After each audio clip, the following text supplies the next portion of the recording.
Welcome, ladies and gentlemen.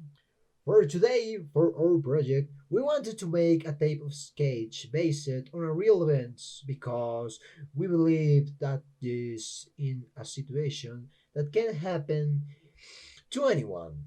Anyone can be you or you on you.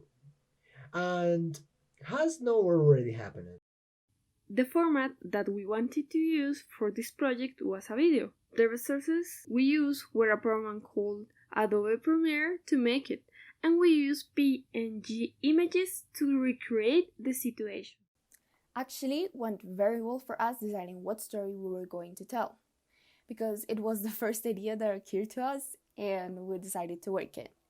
It's about the conflicts that a college student may have when getting on Transmilenio massive transport system. Hey, stop there. We don't want to ruin them the story, right? Without further ado, let's get started to this epic story. Hi everybody. Probably you don't know me, but I know you, and today I gonna tell you a story about our city, so take a seat and listen. If you ever wonder what it is like to be college student, this is the story for you. My name is Tadeo Jones and I'm currently majoring in architecture. You might think going to college is one of the best times people have throughout their lives. However, it may not be as simple as that. My story starts on a Tuesday morning, my busiest day on my schedule.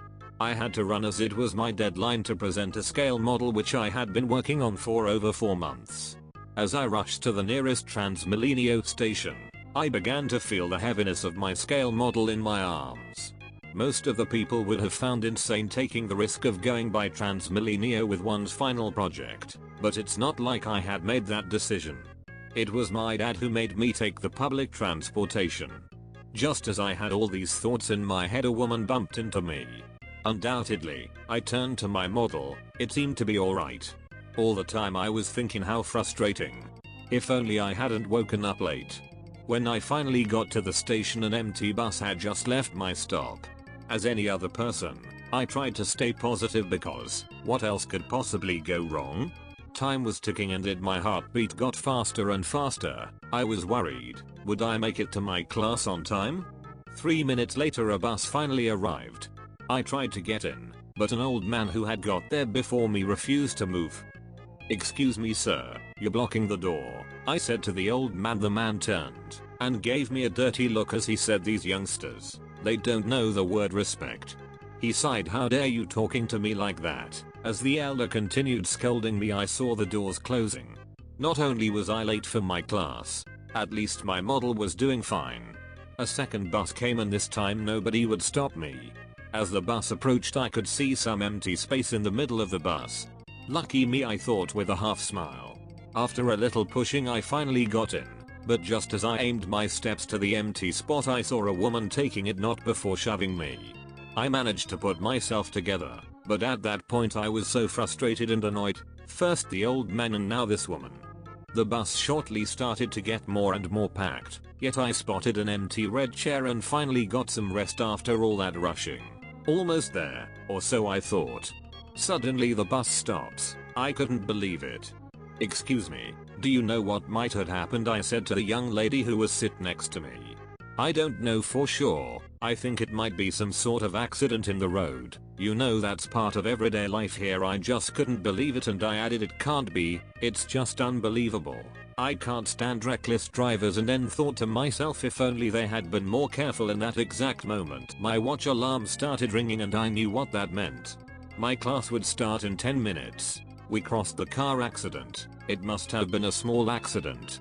As we got closer to my stop, I was prepared to run as I had never done in my life. The doors opened and my race against the clock started.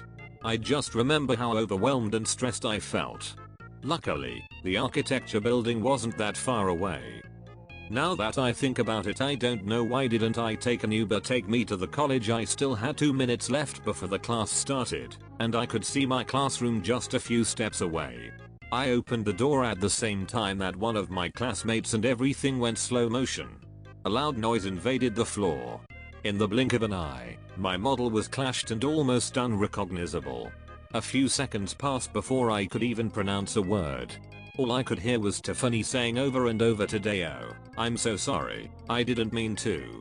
Along with other classmates we cleaned up the whole scene when a friend asked Tadeo, "Why were you carrying your model today?" I turned confused and said, "Because today is our final project deadline." Everyone stared at me and looked more confused. "What do you mean?" Marco said. "Project's due next Tuesday." There was an awkward silence broken by our laughs. I couldn't feel more embarrassed, and all the trouble that I had gone throughout the day was for nothing.